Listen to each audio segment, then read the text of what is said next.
وزیر دفاع خواجہ آصف کا کہنا ہے کہ اڈیالہ جیل میں بیٹھے مجرم کو ملک کی استحکام سے کھیلنے کی اجازت نہیں دی جا سکتی۔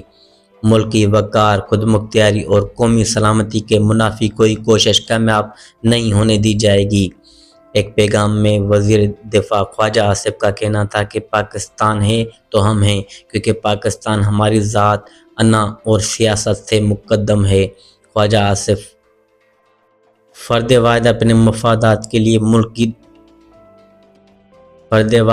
مفادات کے لیے ملک دشمنوں کا اعلی کار بنے تو اسے بیمار ذہن کہنا بالکل حق بے جانب ہے۔ خواجہ آصف نے کہا کہ DGISPR کے رد عمل کے پیچھے اس شخص اور اس کے حواریوں کی وہ مسلسل نفرت انگیز ہرزہ سرائی ہے، اس کی مثال پاکستان کی تاریخ میں نہیں ملتی۔ وزیر دفاع کا کہنا تھا کہ افواج ریاست پاکستان کی نظریاتی جغرافی سرحدوں کی امین ہے، تفریق ڈالنے کی کوشش قابل مذمت ہے۔